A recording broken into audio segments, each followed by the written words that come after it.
Thank you for that reading, and thank you to the worship team for leading us today, and thank you for the kids' story. Thank you for being here. Thank you for being you. I'm thankful for this, thankful for this building. Do you know why? It's Thanksgiving. What are you thankful for?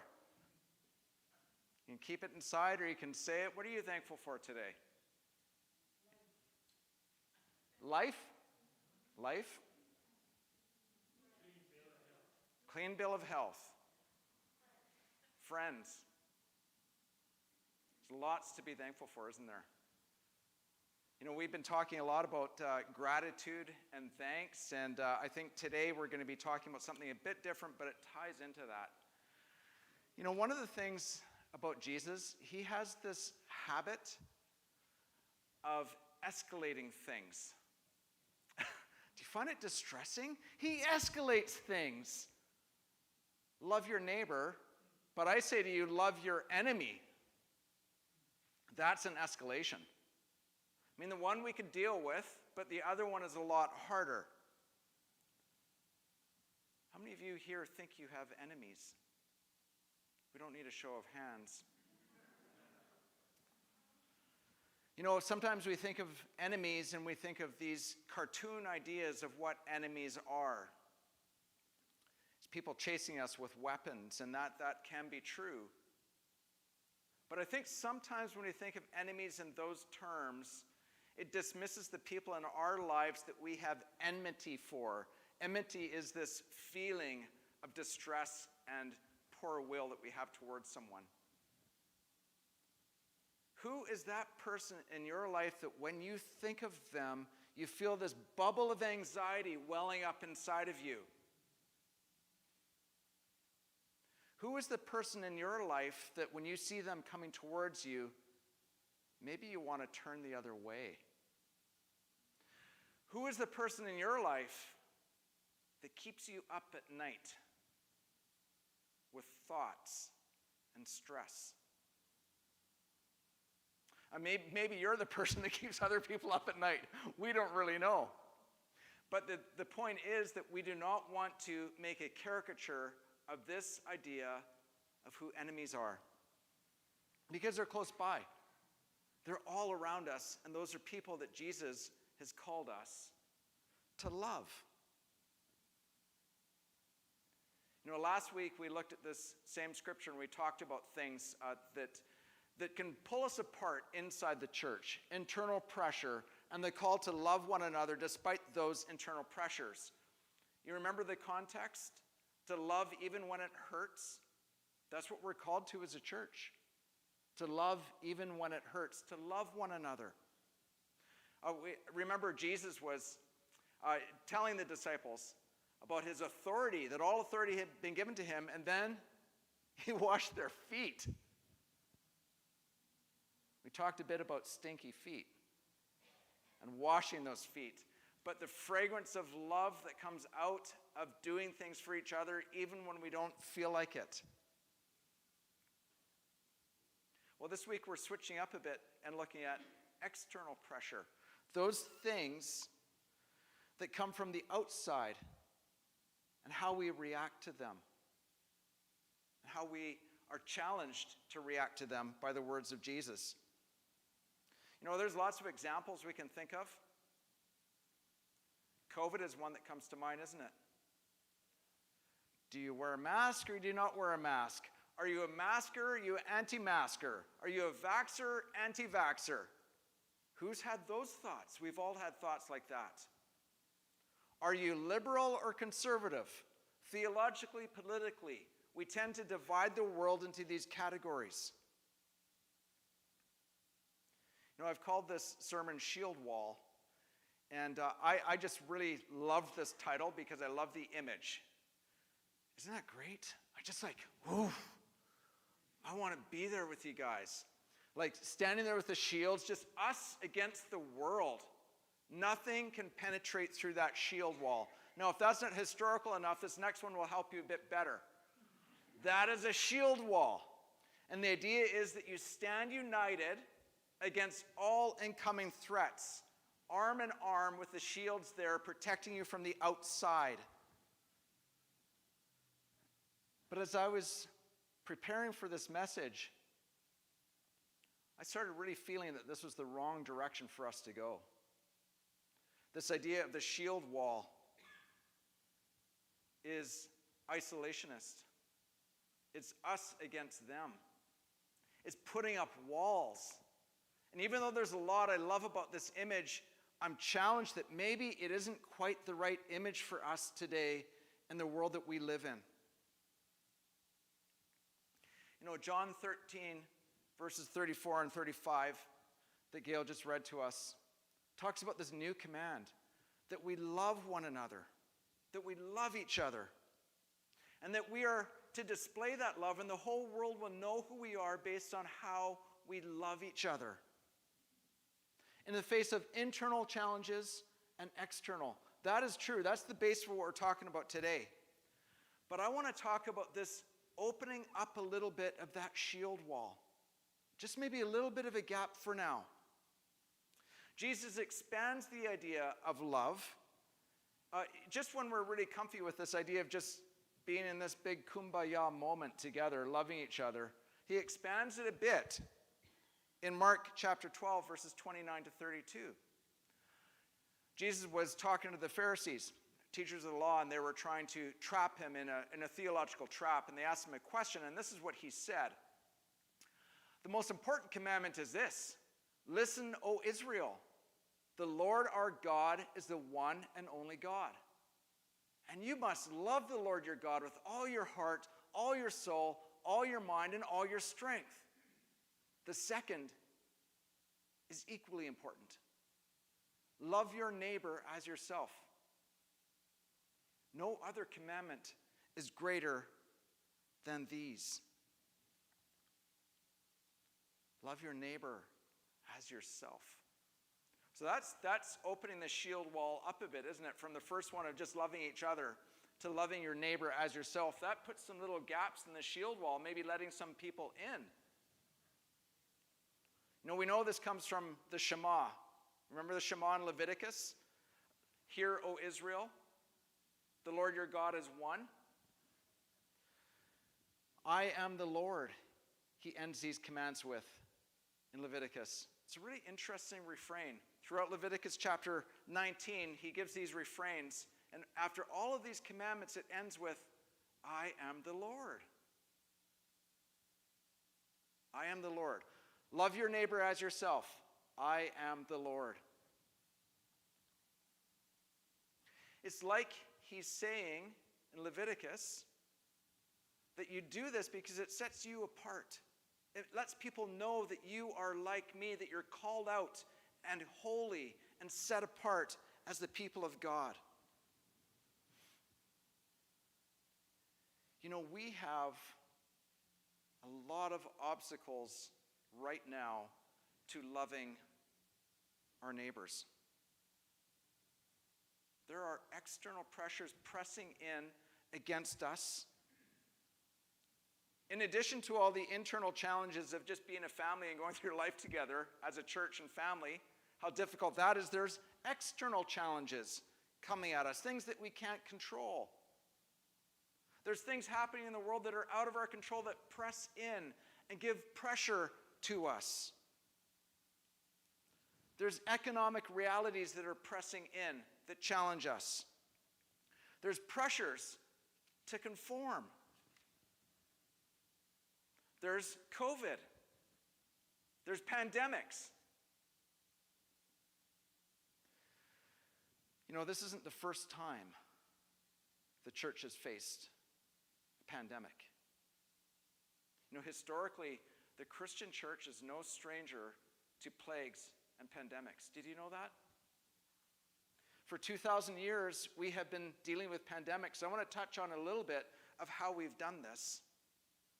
In the 2nd century, there was the plague of Antonian, called the Antonian Plague. We don't know a lot about it, but we know that it killed 1/4 of the Roman Empire. 1/4 of the empire. It's the beginning of the Christian church. And the Christians responded by caring for the sick And it was one of the things that caused the Christian church to flourish because they decided to love their neighbor as themselves. This continues through history. The plague of Cyprian in the 3rd century, because you need one every century, right? It's just the way it goes, I guess. They think this one was Ebola. Now, this is what was happening just in the city of Rome. 5,000 people were dying per day in Rome.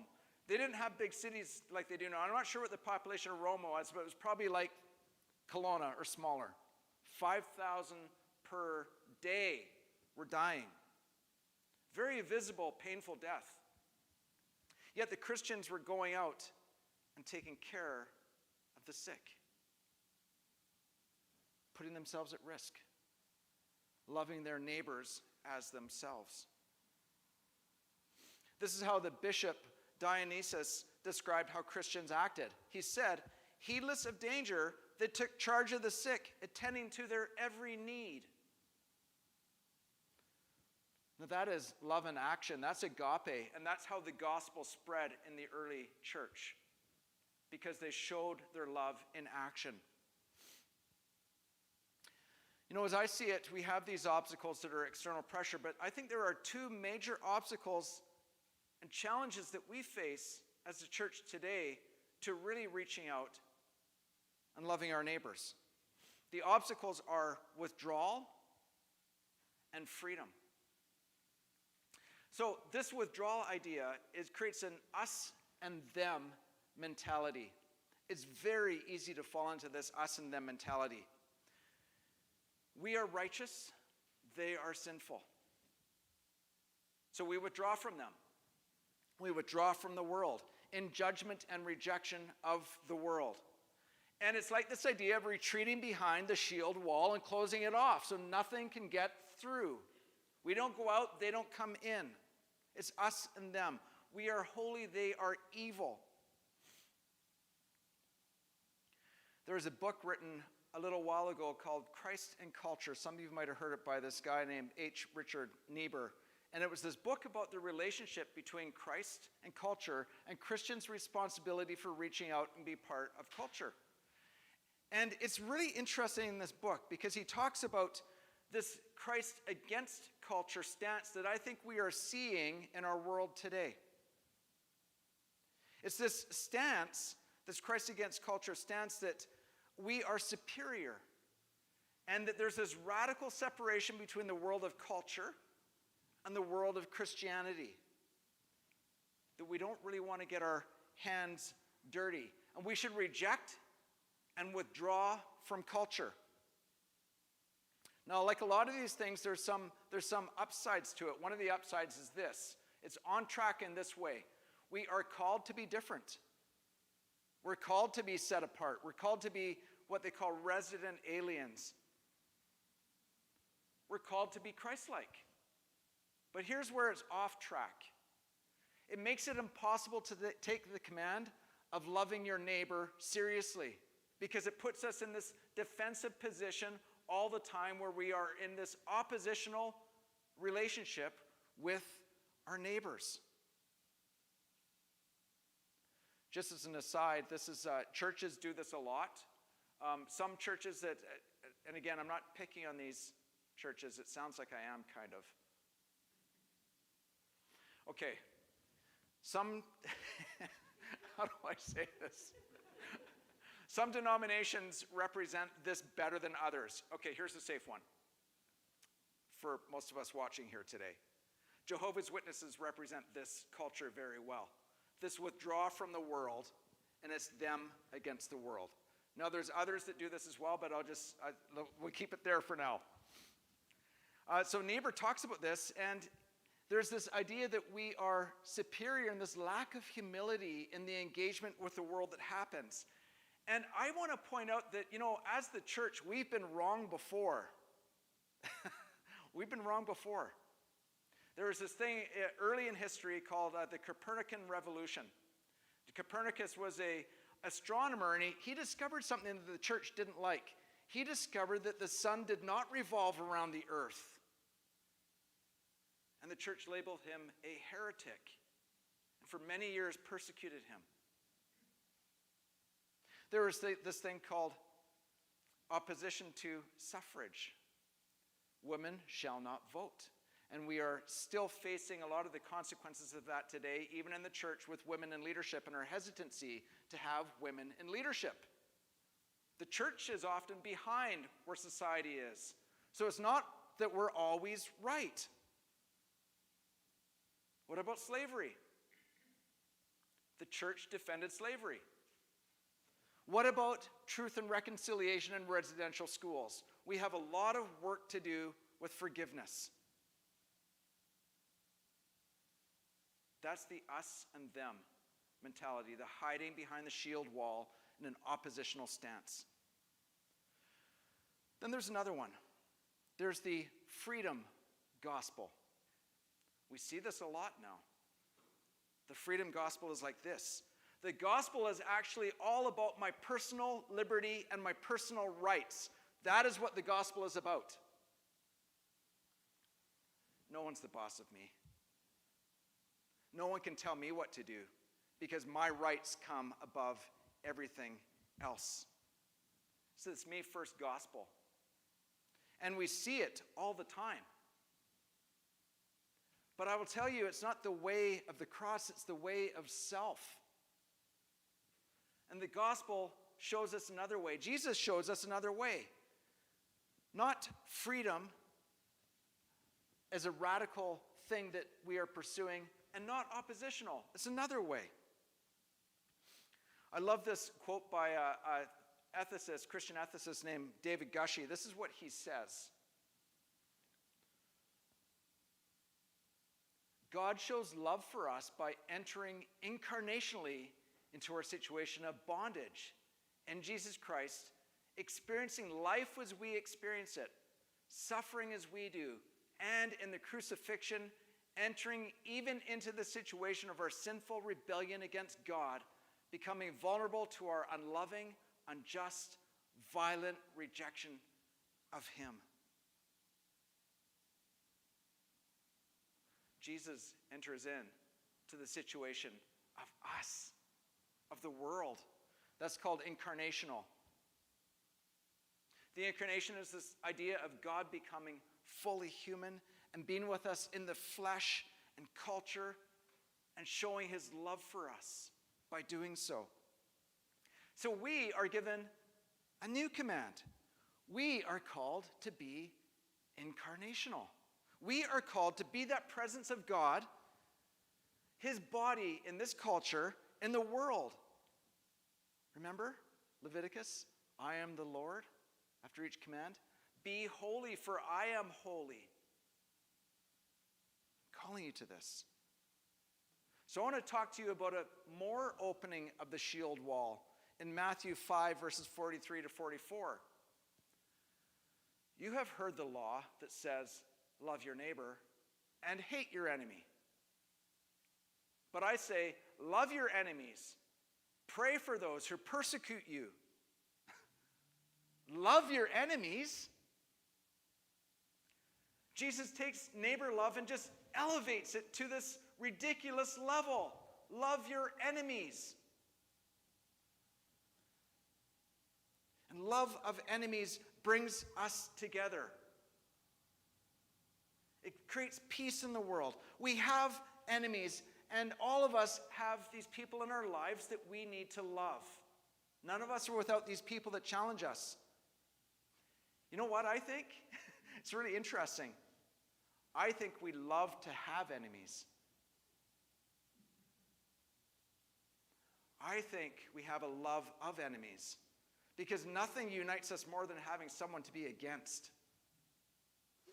We love having a group of people to be against because it unites us, creates a sense of solidarity, and we see it all the time. When people have someone to go against, they bond and they become strong together. This really speaks against that. And this command to love our enemies is again that agape love, love that is demonstrated, not just felt. It's love in action. It's a love that puts yourself out there. It's loving like Jesus. You know, there's a word that I like. It's called cruciform. And I think this type of love that we're talking about is cruciform love.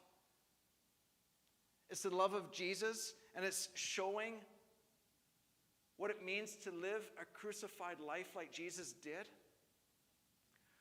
We were all enemies of God, and he loved us.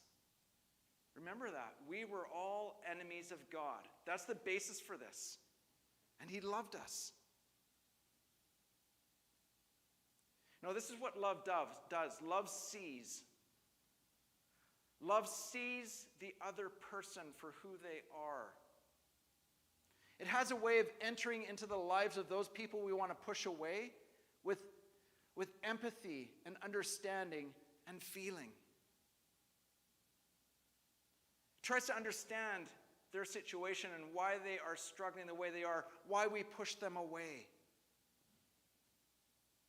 It's seeing people through the eyes of Jesus. And I have a question for you. Who do you need to see? Who do you need to see today in those eyes? Love also does.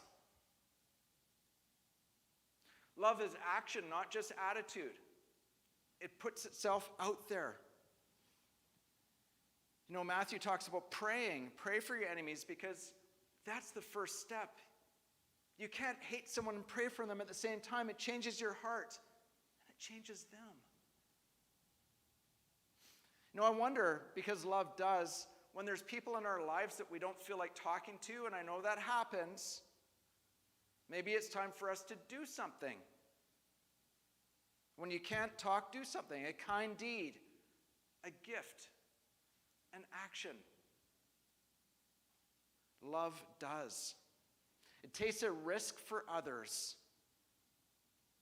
like the people of the early church. Love does. Now I want to ask you, what action do you need to take where words have failed?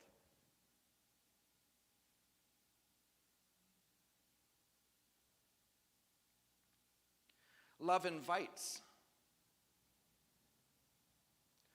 Love moves someone past the category of being an enemy and invites them into community. And I want to point out that this isn't about dysfunctional relationships. This is a community of justice we're talking about, where we reconcile with one another and forgive one another. It's a community of justice, but love invites the enemy in. Those people that we want to keep outside, love invites in. Who are they? And when we invite our enemies, it opens up a future of peace. Who do you need to invite in to your community, to your life that you've pushed away? Here's another one. Love confronts. Love confronts those who exclude others. That's part of the calling of the church, is to confront those who are excluding others and keeping people out of community. Those are the outcasts, the powerless, the rejected, the outsiders. Love in Christian community confronts people that put walls up to keep those people out. Love confronts.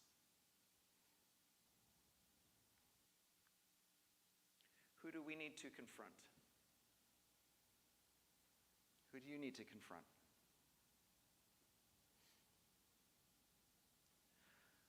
I feel like I like the shield wall better. You know, arm in arm with the shields, keeping everything at bay, keeping everyone out. It's simple. Us and them. Keep them all out. It's easy. I mean, the shield wall is kind of an okay image because the church is about togetherness. But I think it needs to change a bit. I think it needs to be modified, and I think it needs to look like this. This is the new improved shield wall. That's togetherness, and that's inviting in. That's what the new shield wall of Christ looks like. Love each other as I love you.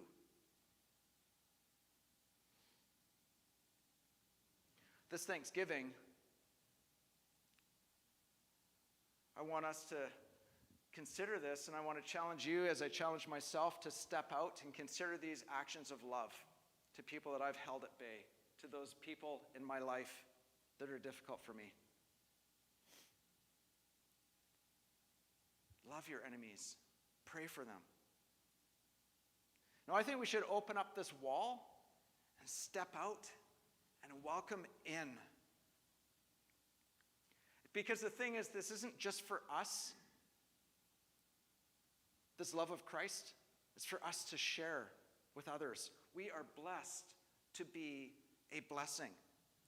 And the gospel of love subverts this defensive shield wall and extends radical welcome.